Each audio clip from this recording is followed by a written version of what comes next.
በጣም ኢምፖርታንት ነገር ልንገርሽ ጂኦግራፊክ ሎኬሽንሽ ለመኖር የምትወስኝበት ቦታ በህይወትሽ ወሳኝ ነው ለምን ፕኔል የት ነው የምትኖረው ፕኔል አሁን አዲስ አበባ ሆነ የምትሰራው ስራ አለ ፕኔል የሆነ እድል አግኝታ ዝም ብላ አሜሪካ ብትሄድ አሁን ያላት ኢንፍሉዌንስ ላይኖር ይችላል ቦታሽን ማወቅ አለብሽ የት መኖር እንዳለብሽ ከእግዚአብሔርም ዘንድ የሚሰጥሽ ቦታ አለ መኖሪያ ቦታሽ አለ በጣም ተጽዕኖ ልታሳድር የምትችይበት ቦታ አለ እና እሱን መለየትና ማወቅ በጣም ጥሩ ነው እና እኔ እንደዛ የለየው ይመስለኛል አሜሪካ ቦታቸው የሆኑ ሰዎች አሉ እዛ በደንብ ተረጋግተው ኢፌክቲቭ ሆነው ኑሯቸውን የሚኖሩ ስራቸውን የሚሰሩ ሰዎች አሉ ካናዳ ቦታቸው የሆኑ ሰዎች አሉ ሳውዝ አፍሪካ ቦታቸው የሆኑ ሰዎች አሉ አንዳንዶች አይተሻል በጣም እዚህ በጣም ውጤታማ የነበሩ ጋዜጠኞች የነበሩ የሆነ እድሉ ሲገኝ ሄደው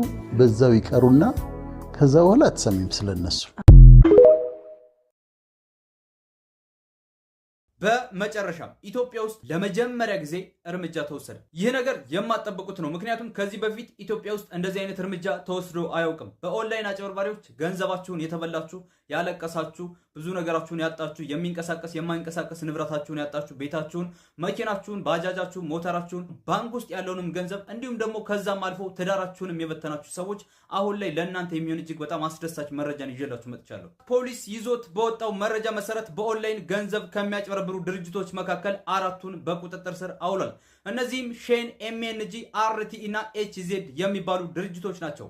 እነዚህ ድርጅቶች በቢሊዮን የሚቆጠር ገንዘብ የሚያንቀሳቅሱ ድርጅቶች ሲሆኑ ከነዚህ መካከል ኤምኤንጂ የሚባለው ወደ 1.2 ቢሊዮን የሚጠጋ ብር ያንቀሳቅስ እንደነበር ተደርሶበታል። ፖሊስ ባወጣው መረጃ መሰረት የድርጅቶቹን የበላይ ኃላፊዎች በቁጥጥር ስር አውሏል። አሁንም እርምጃው ይቀጥላል፣ ሌሎች ድርጅቶች ላይም እርምጃ ይወሰዳል ብሏል። በእነዚህ የኦንላይን አጭበርባሪ ድርጅቶች ገንዘባችሁን የተጨበረበራችሁ ሰዎች ካላችሁ አሁኑ ገንዘባችሁን በህግ መጠየቅ ትችላላችሁ። ስለዚህ ጉዳይና ስለ ሌሎችም ጉዳዮች መረጃዎችን የማደርሳችሁ ይሆናል። ስለ ሊደርሺፕ ልክ እንደ ኢንቨስትመንት ነው ይለናል ሶስተኛው ህግ። በአንድ ቀን እድል አገኘዋለሁ ብላችሁ የምታስቡ ከሆነ በጣም ተሳስታችሁ። በእርግጥ አንዳንድ ሰዎች ተፈጥሯዊ የሆነ ጥሩ የሊደርሺፕ አንዳንድ ስኪሎች ሊኖራቸው ይችላል። ሊደርሺፕ ግን የብዙ ስኪሎች ስብስብ ነው። እነዚህ ስኪሎችን መማር ወይም ደግሞ ከኛ ጋር ማዋሃድ የምንችለው በአንድ አይደለም። ስለዚህ ሊደርሺፕ የሂደት ጉዳይ ነው። በአንድ ስልጠና፣ በአንድ ቀን ወርክሾፕ፣ በአንድ ዓመት ስራ፣ በ2 ዓመት፣ በ3 ዓመት ትሬኒንግ የምናመጣው ሳይሆን የህይወት ዘመን ስራ ነው ብሎ የታዋቂ ሰዎችን ታሪክ በማንሳት ይህን ህግ ያብራራል። ይህ ህግ ከተመቻችሁ ሌሎች ህጎች እንዲደርሷችሁ ፎሎ ማድረግ እንዳይረሳ።